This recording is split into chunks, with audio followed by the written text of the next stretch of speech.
some countries, sport is like the national pastime. That's But in true. the Philippines, some might say that pageantry is the pastime. That's true. You know what? In the Philippines, we have pageants all over the places. Yes, we have pageants in the barangay, in school, national, local. That's why we really love Miss Universe. It's like it's giving pride and putting the Philippines back on the pedestal. That's why there's an added pressure as a candidate coming from a pageant-loving country. But it's a good pressure. I always look up to our former Miss Universe Philippines. They really did well in the competition. And now this is my time to show who I am, to offer what Rabiya can show to the rest of the universe. So I'm very happy, and at the same time, I'm excited to make all my kababayans proud, and hopefully I do. Why do you think it is that the Philippines love pageants? They have appreciation for beauty. We do love pageant because we used to think that we wanted to be included in the world. I have to be honest, in the Philippines, my skin color used to be not the standard of beauty. I was obsessed whitening my skin because these are the kinds of beauty queen we see on the mainstream. But things were different now. That's why I'm very proud to be a morena. In the Philippines, we call it morena. It's brown skin girl. And to be able to represent, my color, my identity as a true Filipina. Tell me about your journey to being crowned Miss Philippines. In a world that, in a country I should say, that loves pageants. That must have been a very intense process. Tell me about, your journey to being Miss Philippines. Well, my journey was crazy.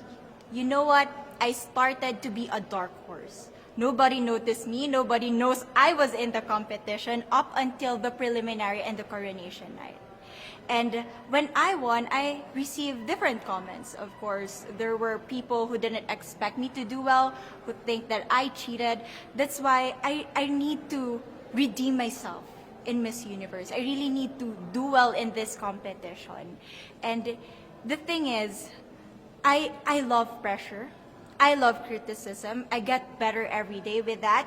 You tell me I cannot do that, I turn to you and I'm going to say that, no, I can do it for myself. Good for you. So how does it feel then to be on the global stage? How do you feel to be here in this moment, right now?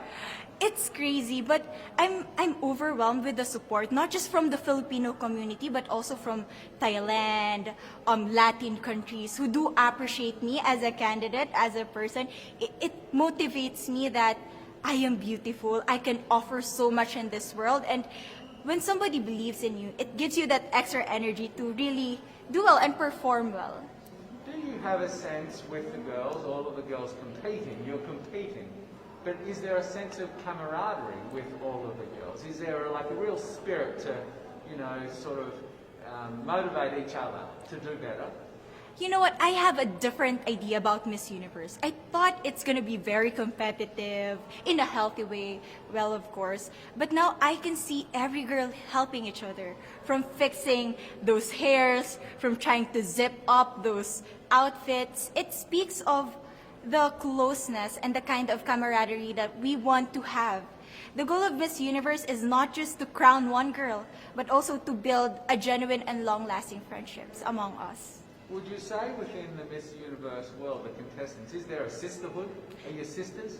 There is sisterhood. I can say I was able to talk to different representatives from different backgrounds, different cultures. And despite our differences, there's so much to be highlighted in what binds us together. And that is because we want to empower women. We want to have our advocacies. We want to speak for the things that we love. And that's a celebration of women and the beauty that we have. So coming out of this week, obviously you would love to be crowned Miss Universe. Of course. And that would be wonderful, of course, for any of you. But what else will you take out of this week? What do you think you'll feel at the end of this week, regardless of the result? How will you be a different person?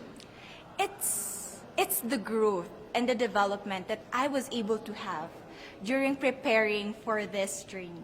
I will be honest, there was a moment that I lost my identity. because I was put under pressure. I was in that position in which I feel like I'm not good enough. I'm not a good representative of my country, but I was able to bounce back stronger. And if I was able to do that for Miss Universe, I will be able to do that in life. That is my greatest takeaway from Miss Universe. Okay, so Philippines have huge amount of fans. Yes.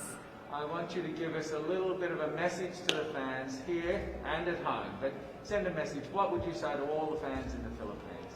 To all my fans from the Philippines and from all over the world, maraming salamat po. Thank you so much for loving me and for believing in me. It means a lot to somebody who is so naive in this industry, who has no idea how to become a beauty queen on the first day of my journey. But because of your love and support, I was able to be the woman that I am today. And regardless of the result, I may or I may not win the crown, but one thing is for sure, I'm gonna make you all proud.